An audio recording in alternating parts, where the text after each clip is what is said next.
नमस्कार मित्रों। आज आपसे बहुत सारी बातें करने वाला हूँ, बहुत सारे विषयों पर। और मेरी वेबसाइट तैयार हो चुकी है www.deepaktiwari.com। मैं फिर से दोहरा रहा हूँ www.deepaktiwari.com। और आप सब लोग ज़रूर इस पर विज़िट करें, अपने साथियों तक पहुंचाएं। और आगे जो मैं बात कहने जा रहा हूं उसको भी लोगों तक पहुंचाएं। और मित्रों, एक बात और ज़रूर ध्यान रखना कि जहां जहां आपको ये पता लग रहा है ना कि ठेके की दुकान के ऊपर लाइन पे वो भी लाइन में दारू लेने के लिए लगा हुआ था, जिसकी आप सहायता कर रहे हो भोजन से संबंधित या किसी भी प्रकार से संबंधित, उस पर्टिकुलर व्यक्ति की तो मदद बिल्कुल मत करना, बिल्कुल भी मत करना। उसके परिवार को हो सकती है ज़रूरत हो, उसके परिवार को जरूर करना, लेकिन उस पर्टिकुलर व्यक्ति को जरूर मत करना। मेरी आपसे प्रार्थना है। बहुत बहुत धन्यवाद। आगे चलिए, मुझे आपसे बहुत सारी बातें करनी है। जय हिंद, जय श्री राम, जय शनिदेव। आप सभी को नमस्कार मित्रों। काफ़ी दिनों बाद आना हुआ आप लोगों के बीच। और जैसा कि आप लोग जानते हैं कि लॉकडाउन बढ़ चुका है, 17 मई तक हो चुका है।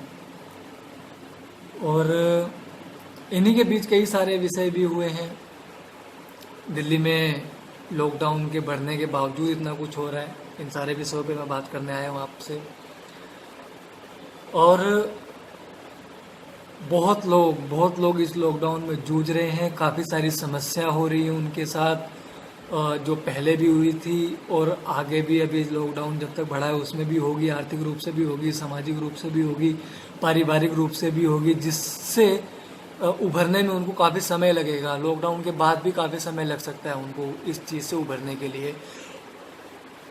तो मित्रों, लॉकडाउन बढ़ा दिया गया है और बहुत सारे विषय ऐसे थे जिसके ऊपर नाराज़गी व्यक्त करना बहुत ज़्यादा ज़रूरी था।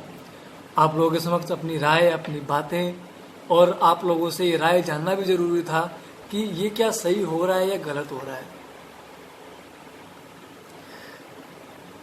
मित्रों, मैंने कुछ दिन पहले केजरीवाल जी का एक आज तक पर एक इंटरव्यू देखा था। उसमें एंकर ने उनसे सवाल पूछा कि क्या आप भी योगी आदित्यनाथ की तरह और मनोहर लाल खट्टर की तरह देश में कोरोना फैलाने के लिए जमातियों को जिम्मेदार समझते हैं? तो केजरीवाल जी का जवाब क्या होता है, सुनिए जरा।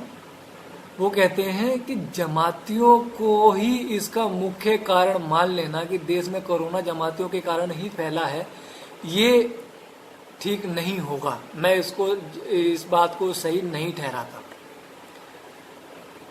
कोरोना तो उन लोगों से भी हुआ है जो विदेशों से आए हैं, उन लोगों के कारण भी हुआ है, तो क्या हम उनको भी दोषी ठहराएं? साहब, 30+% जमातियों के कारण इस देश में कोरोना फैला है। 30+%, ठीक है। और दिल्ली में तो मुझे नहीं पता कितने परसेंट होगा, लेकिन भारत की बात बता रहा हूँ आप। और केजरीवाल जी ये कहते हैं, एक वीडियो मैंने देखा एक मुस्लिम का, वो कह रहा है कि भाई आप सब लोग कह रहे हो कि जमातियों के कारण ये कोरोना फैला है, जमातियों के कारण ये कोरोना फैला है, मुस्लिमों को आप लोगों ने बदनाम कर दिया। और उन्हीं जमातियों में से 200 लोगों ने अपना प्लाज्मा डोनेट करने के लिए हाँ भरी है, किया नहीं है, हाँ भरी, अभी तक 2 लोगों ने प्लाज्मा अपना डोनेट किया। तो प्लाज्मा डोनेट करने वाले तो मुस्लिम हो गए, लेकिन जो कोरोना फैला रहे थे वो मुस्लिम नहीं हुए। दोस्तों, इस बारे में आपको सोचना पड़ेगा। केजरीवाल कहाँ तक अपनी राजनीति को चमकाने का प्रयास कर रहा है और अपने आप को बचाने का प्रयास कर रहा है। जितनी मेरी जानकारी है कि ये लोग जमाती 2 महीने से पहले थे दिल्ली में, और 2 महीने पहले इलेक्शन भी थे। क्या ये जमाती दिल्ली में इनकी सरकार बनवाने के लिए आए थे क्या? ताकि वोट बटे ना। केजरीवाल जी कहते हैं कि साहब हिंदू का प्लाज्मा मुस्लिम को काम आ सकता है, मुस्लिम का प्लाज्मा हिंदू को काम आ सकता है, ठीक है, इसमें जात धर्म भेदभाव मत कीजिए, ठीक है। लेकिन चुनाव के समय में क्या कहते हैं एक धर्म विशेष को कि अपना वोट बटने मत देना। अगर आप अपना वोट कांग्रेस को देते हो तो सीधा सीधा बीजेपी जीतेगी, बीजेपी बढ़ेगी। ये वही केजरीवाल है। आप लोगों को ये बातों को सोचना पड़ेगा, पहचानना पड़ेगा, इस आदमी की सच्चाई को पहचानना पड़ेगा और हम सबको मिलकर कोरोना से लड़ना है। एकता दिखानी है, लेकिन ऐसे ऐसे लोगों का चेहरा भी बेनकाब करना बहुत ज्यादा जरूरी है। इसी के साथ मित्रों अपनी बात को मैं आगे बढ़ाते हुए एक बात और कहना चाहता हूं कि मदरसों में मेरे ख्याल में तनख्वाहें मिल रही होंगी। जो केजरीवाल ने तनख्वाह बढ़ाई है मदरसों की, उसमें तनख्वाहें मिल रही होंगी, लेकिन जो मंदिर में छोटे छोटे मंदिरों में जो पुजारी हैं उनका क्या, उनका घर परिवार कैसे चल रहा होगा, कैसे उनके घर परिवार की देख रेख हो रही होगी। कोई चीज़ उन्होंने EMI पे ले रखी होगी तो कैसे उस चीज़ का समाधान हो रहा होगा। मैं केजरीवाल से इस बारे में कोई उम्मीद नहीं रख सकता, लेकिन मित्रों मैं आप लोगों से उम्मीद रख सकता हूँ। मेरी बात अच्छी लगे तो इसको शेयर ज़रूर करें कि आप अपने आसपास के छोटे मंदिरों के पुजारियों के घर परिवार का भी ख्याल रखें मित्रों, ये बहुत ज़्यादा ज़रूरी है। मैं इस बात को दोबारा दोहरा रहा हूँ, मैं ब्राह्मण हूँ इसलिए इस बात को नहीं कह रहा, एक इंसानियत के नाते इस बात को मैं कह रहा हूँ कि सच में उनके पास कोई रास्ता नहीं है। उनका आप लोग ख्याल रखें। वो लोग आप लोगों के ही भरोसे अपने घर की जीविका कर रहे थे और अपने घर में आज भी वो इस बात की प्रभु से प्रार्थना करता है कि मेरे जो यजमान है, मेरा जो क्या नाम है, जो मंदिर में पूजा करने आने वाला भगत है, उसके परिवार को प्रभु कोरोना से बचाए रखना, उसके घर परिवार का भंडार भरे रखना, ताकि मेरे घर परिवार की रोजी रोटी चल सके, मेरे घर परिवार का ही भंडार चल सके। एक ऐसा अगर कोई कामना कर रहा है तो भूखे पेट वो मंदिर का पुजारी कर रहा है। मित्रों इस बारे में आप लोगों को समझना पड़ेगा, सोचना पड़ेगा और जितना हो सके इस विषय को जरूर आप ध्यान दें। मित्रों अब गर्मी बढ़ चुकी है, धीरे धीरे गर्मियाँ बढ़ चुकी है, तो एक चीज़ और भी आपको ध्यान रखनी पड़ेगी। अपने आसपास जो भी जीव जंतु हैं उनके पानी की, भोजन की व्यवस्था जरूर करें। ये लोग आप लोगों के ऊपर आश्रित हैं। अपने छत पर चिड़ियों को, पक्षियों को जो भी भोजन की व्यवस्था आपके अनुसार, जो भी आप जितना आप सक्षम है उतना जरूर करें। पानी की व्यवस्था जरूर करें। इन चीज़ों की बहुत ज़्यादा ज़रूरत है मित्रों, ठीक है। इस विषय पे भी ज़्यादा ध्यान दें। मैंने बहुत सी वीडियो देखी हैं, बहुत से साक्षात भी मैंने देखा है, खुद भी देखा है कि ये जो खाना बंटने के लिए आता है ना लोगों में, साहब देखो मैं कोई बुराई नहीं कर रहा, लेकिन एक इसका एक माइनस पॉइंट, जो इसमें होमगार्ड लगे हुए हैं, जिनकी भी भोजन बांटने की व्यवस्था है, साहब आप ये समझ के मत बांटो कि आप लोग अपनी घर से बांट रहे हो, अपनी जेब से बांट रहे हो और उनके ऊपर कोई एहसान कर रहे हो। आपकी जिम्मेदारी है, आपका काम है, आप ये काम कर रहे हो। पुण्य का काम भी है ये। कई होमगार्डों को देखा है, कई बांटने वालों को देखा है, इतनी अच्छे से सेवा कर रहे हैं, उनके मन में सच में लगन है कि वो इतनी अच्छी सेवा कर रहे हैं, उनको सैल्यूट है साहब। लेकिन कई लोग ऐसा भी कर रहे हैं जो ये समझते हैं कि हम अपने घर से दे रहे हैं, उनके ऊपर एहसान कर रहे हैं, उनके साथ ऐसा बर्ताव कर रहे हैं, ऐसा व्यवहार कर रहे हैं, गाली गलौज के साथ बात करते हैं उनके साथ। अरे साहब कोई घर में कोई आपके सामने बर्तन लेकर के भोजन मांग रहा है, आप उसको गाली गलौज के साथ बात करोगे क्या? हर जगह पुलिस अच्छा काम कर रही है, पुलिस भी बहुत अच्छा रोल निभा रही है साहब, बहुत अच्छा रोल निभा रही है। मैं सैल्यूट करता हूँ पुलिस को भी, डॉक्टरों को भी, सफाई कर्मियों को भी। लेकिन कई बार दिल देख करके ना साहब दर्द होता है इस बात को पुलिस की बात बता रहा हूं मैं, कई बार दर्द होता है। ये दोहरा चरित्र क्यों साहब? एक बार मैंने देखा यहीं नजफगढ़ में कि एक बाइक थी, बुलेट पर था एक व्यक्ति, पुलिस वाले ने उसको रोका और चाबी छीनने लगा, लाठी दिखाने लगा मारने के लिए, जो कि जायज है। लॉकडाउन में जो भी उल्लंघन करेगा उसका ये उनका पूछना अधिकार भी है।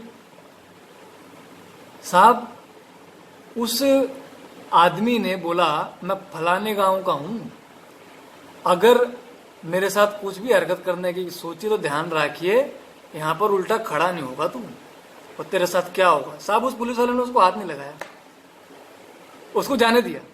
इतनी बात सुनते उसको जाने दिया। उसके बाद एक साइकिल वाला आया और उसका गुस्सा उतारा उस साइकिल वाले पे। क्या ये सही है? क्या ये जायज है क्या? साहब, अब दूसरे का गुस्सा, दूसरे खुन्नस, ये चीजें आपको समझनी पड़ेंगी। बहुत से पुलिस वाले इतनी अच्छी सेवा कर रहे हैं, घरों में जा जाके राशन दे रहे हैं साहब, भोजन खिला रहे हैं अपनी जेब के पैसों से। मैंने देखा है ये काम करते हुए पुलिस वालों को। लेकिन कई जगह उनकी ये गलती भी है। आप साहब किसी का मार के सर फाड़ रहे हो, सर से खून निकाल रहे हो। अरे जो लॉकडाउन का उल्लंघन कर रहा है उसको पीटो, बढ़िया से मारो, लाठी 4-5 ऐसे मारो, टांगों पे मारो, पीठ पे मारो, समझ में आता है। आप सर पे मार रहे हो, उसके सर से खून निकल रहा है। साहब, ये चीज नहीं चलेगी, इसको आपको समझना पड़ेगा। आप लोग बहुत अच्छा काम कर रहे हो, हम लोग घरों में बैठे हैं, आप लोग हमारी सुरक्षा कर रहे हो, अपनी जान जोखिम डालकर आप लोग खड़े हो। लेकिन ऐसा चरित्र मत दिखाइए कि पुलिस के ऊपर से भरोसा उठ जाए। ये मेरी आपसे हाथ जोड़ के प्रार्थना है, किसी गरीब के साथ ऐसा मत कीजिए कि वो बेचारा घर में ही बैठने लायक ना रहे, किसी का सर फाड़ रहे हो आप लाठियों से। ऐसा ना करें, ये चीज़ हमें समझनी पड़ेगी। हर इंसान है, किसी की व्यथा को समझें। और बाकी जो आप लोग जान पर जोखिम डालकर हमारी सुरक्षा के लिए घर के बाहर, अपने घर परिवार को छोड़कर बाहर खड़े हो, उनके लिए मैं तहे दिल से आप लोगों का शुक्रिया अदा करता हूँ। और हमें ये चीज़ समझनी पड़ेगी, पाल घर में साहब, पाल घर में बहुत बुरा हुआ है, संतों के साथ बहुत बुरा हुआ है। हमें ऐसी पुलिस नहीं चाहिए कि एक संत पुलिस के पीछे छुप रहा है और पुलिस जाकर के उसको मौत के हवाले कर रही है। साहब, कौन सा चोर गाड़ी में आता है, ड्राइवर के साथ आता है, ये बताइए ना आप। रात को अगर उनका निकलना लॉकडाउन में उल्लंघन है तो इतने सारे लोग जो आए थे उनको मारने के लिए, क्या वो लॉकडाउन का उल्लंघन नहीं है क्या? किसी के लॉकडाउन का उल्लंघन करना उसकी मौत ले लेगा क्या? हमें इस बात को समझना पड़ेगा।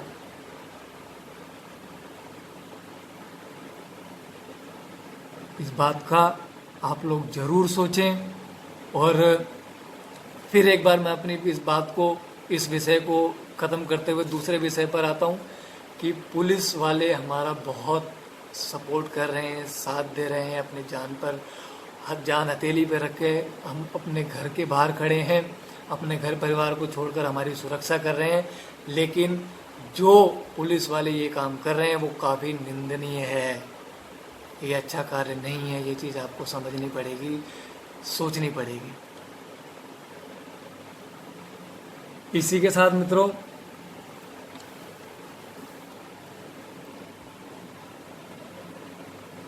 एक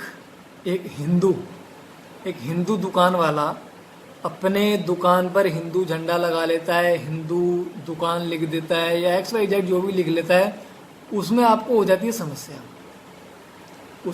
हो जाती है आपको। और हैदराबाद में मस्जिद के बाहर ओवैसी का निगम पार्षद आप लोगों को गाली गलौज करता है, धमकाने का प्रयास करता है और मस्जिद से भगा देता है। मतलब जहां पर आपकी ताकत चलेगी वहीं ताकत दिखानी है, छोटी रेडी पटरी वालों पर दिखानी है, बड़े आदमी के ऊपर नहीं दिखानी। इस बात को बदलिए आप, इस बात को समझिए आप। बहुत से मुस्लिम भी ऐसे हैं जिन्होंने ये वीडियो डाली हैं, जिन्होंने ये बात कहा है कि कोई भी काफिर हिंदुओं से, कोई भी काफिरों से, हिंदुओं से सामान नहीं लेगा, उनके ऊपर क्या एक्शन किया है आप लोगों ने? उनके ऊपर भी एक्शन करना पड़ेगा आपको। इस बात को समझिए। एक तरफा चीजें चलेंगी क्या? एक तरफा सारी चीजें होंगी क्या? ऐसे नहीं होगा। कोई भी अपने दुकान के ऊपर कोई भी लगा सकता है हिंदुओं को झंडा। साहब, जब मुस्लिम होटल हो सकता है, मुस्लिम ढाबा हो सकता है, मुस्लिम फलाना हो सकता है, तो हिंदू ढाबा क्यों नहीं हो सकता? हिंदू दुकान क्यों नहीं हो सकती? ट्रेन में शिव जी की कोई सीट बुक करवा दो, उसमें आपको आपत्ति हो जाती है। ऐसा नहीं चलेगा। हमें अपनी सोच को, अपनी विचारधारा को बदलना पड़ेगा, इसमें सुधार लाना पड़ेगा। ये बहुत ज़्यादा ज़रूरत है।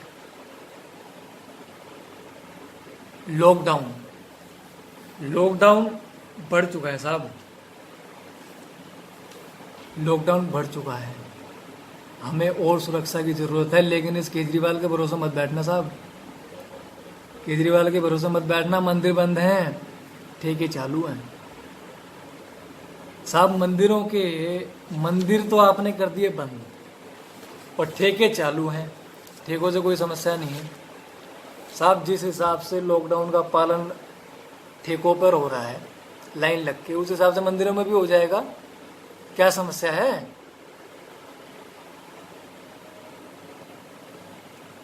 हिंदू अपने घर में नवरात्र मनाया नहीं है साहब। उसने चुपचाप घर में बैठा था, ठीक है, अपने त्योहारों को छोड़कर चुपचाप घर में बैठा था। जो उसकी श्रद्धा थी, जितना वो सक्षम था, उसने अपने घर में बैठकर माता रानी को मनाया, पूजा पाठ करी, जितना वो कर सकता था उसने किया। लेकिन रमजान आते ही कई दुकानों की वीडियो, कई बाजारों की वीडियो आपने देखी हैं और समझी हैं। सब ऐसे ही चलेगा क्या? ऐसा नहीं होगा। क्या आपको, एक तरफ आप कहते हो कि हमें आपकी चिंता है, आप लॉकडाउन का पालन करो, हमें आपकी चिंता है, आपके स्वास्थ्य की चिंता है, तो भैया शराब से तो स्वास्थ्य खराब होता है। 40 दिन तक लोग बिना शराब के थे। 40 दिन वो बिना शराब के रह सकते थे, लेकिन आप बिना ठेके खोले नहीं रहे। 6 साल में आपने दिल्ली में कितने ठेके बनाए हैं सब लोगों को पता है। और यही एक मुख्य कारण हो सकता है कि आपने ठेके खुलवाए। और अगर कोरोना का कोई बड़ा विस्फोट दिल्ली में हुआ तो उसका सीधा सीधा एक ही कारण होगा, केजरीवाल। दूसरा कोई कारण नहीं होगा। पेट्रोल बढ़ा दिया, 1 रुपया 67 पैसा, डीजल बढ़ा दिया 7 रुपया 10 पैसा। यार क्या चाह रहे हो आप लोग आम जनता से? मध्यवर्गीय जो परिवार है, हम जैसा जो मध्यवर्गीय परिवार है, उससे क्या चाहते हो आप? कि वो घर पे रह रहा है 40 दिन से, घर पे है, उसके पास आर्थिक स्थिति सुधारने के लिए कोई रास्ता नहीं है, काम धंधे छोड़कर उसके पास काम धंधे छोड़कर बैठा है, सब कुछ नुकसान पे नुकसान हो ही जा रहा है। अपनी सेफ्टी के लिए तो कर रहा है।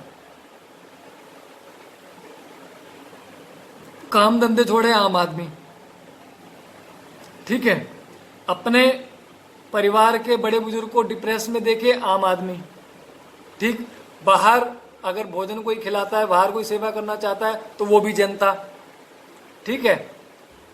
और जब जनता को सरकार से उम्मीद हो तो केजरीवाल ये तोहफा देगा आपको। मतलब जनता दुगनी मार खाए, अपनी पर्सनल लाइफ में भी खाए और सामाजिक लाइफ में भी खाए। साहब इसके दोहरे चरित्र को आप समझिए। हमारे सांसद प्रवेश वर्मा जी ने आज एक ट्वीट किया है, बहुत जायज ट्वीट है वो। अखबारों में अभी ये पता लग रहा होगा कि अभी केजरीवाल कोई काम नहीं कर रहा, अभी अखबार कई जगह नहीं आ रहे हैं, जितना मुझे जानकारी में मिली है उस ट्वीट के हिसाब से। अखबारों में अभी विज्ञापन छपने स्टार्ट होंगे, केजरीवाल ने क्या क्या किया, ये हमारे सांसद जी ने ट्वीट करके बताया और बिल्कुल जायज बताया। ये देखना, ये भविष्य में होगा। भविष्य में अभी आपके रोजी रोटी भी, आपके आप बाहर के राशन पानी भी, वो भी बढ़ेंगे किराए, उनके ऊपर भी क्या नाम है, उनका भी रेट बढ़ेगा। मतलब हर जगह से जनता मार खाए, हर जगह से जनता को नुकसान हो। साहब क्या कर रही है ये सरकार? आपको इस बारे में सोचना पड़ेगा, समझना पड़ेगा, और बहुत ध्यान से अपने परिवार की रक्षा करनी पड़ेगी। आपको अपने ही भरोसे अपने परिवार की रक्षा करनी पड़ेगी, केजरीवाल के भरोसे मत रहिएगा। ये कोरोना का विस्फोट कराने की संभावना दिल्ली में बहुत ज़्यादा बढ़ा दी है इसने ठेके खोलने की। कई लोग बोल भी रहे हैं कि भारत सरकार ने ऑर्डर दिए हैं या कुछ ऐसा। साहब जहाँ जहाँ रेड जोन है वहाँ पर नहीं दिए हैं, जहाँ रेड जोन है वहाँ पर ठेके खोलने की अनुमति नहीं है। ये केजरीवाल ने अपनी सुविधा के अनुसार ठेके खोले हैं। आप लाइन में देखिए, कहीं लॉकडाउन का पालन हो रहा है क्या, और उसका सोशल डिस्टेंसिंग का पालन हो रहा है क्या? नहीं हो रहा। इस बारे में समझिए, सोचिए। साहब मैं लाइनें देख रहा हूँ, उसमें मुझे एक चीज़ और भी ख़राब लगी। मैं उस विषय पे ज़्यादा नहीं बोलना चाहूँगा, लेकिन सिर्फ एक चीज़ ज़रूर बोलूँगा उस विषय पे। मैंने शराब की ठेकों पर महिलाओं को भी देखा, महिलाओं की भी लंबी लंबी लाइनें देखी हैं साहब। मैं कुछ नहीं बोलूँगा इस बारे में, अगर कुछ बोलूँगा तो खामखाम महिलाओं की स्वतंत्रता के ऊपर मेरे ऊपर 2-4 कमेंट आएंगे, भद्दे भद्दे, या कुछ उल्टा सीधा मेरे को बोला जाएगा। लेकिन मैं इतना ज़रूर कहूँगा आप लोगों से कि हमारी संस्कृति कहाँ जा रही है, इस बारे में सोचिए, समझिए कि हमारी संस्कृति कहाँ जा रही है। वैलेंटाइन डे पे सबसे ज़्यादा क्या बिकता है आप लोगों को पता है?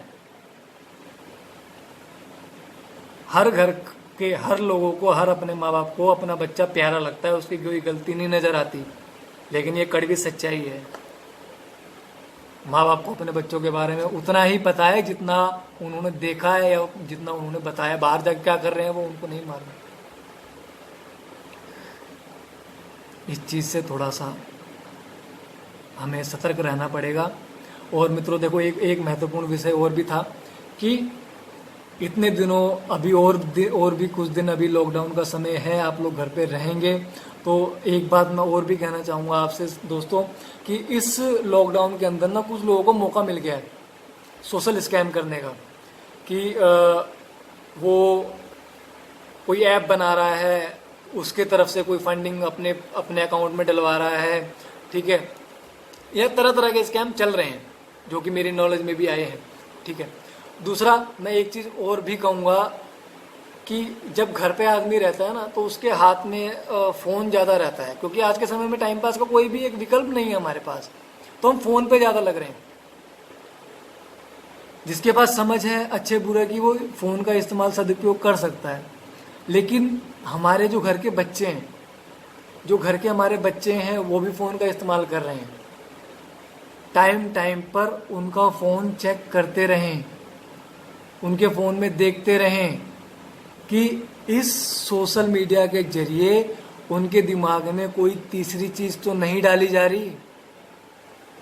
इस बारे में थोड़ा सा ध्यान करें। बहुत सारी चीज़ें सोशल मीडिया के जरिए चल रही हैं, ये नुकसान का कारण बन रही हैं। तो ये मेरी आप लोगों से हाथ जोड़कर गुजारिश है, आप लोग इस पर थोड़ा सा ध्यान दें, विशेष ध्यान दें। और चलते चलते मित्रों यही बात कहूँगा कि बहुत सारी चीज़ें ऐसी हो रही हैं जो नहीं होनी चाहिए। हमें इस कोरोना महामारी से लड़ना है, एकजुट होकर लड़ना है। केजरीवाल के भरोसे मैं दोबारा कह रहा हूँ, उसके भरोसे मत रहिएगा साहब।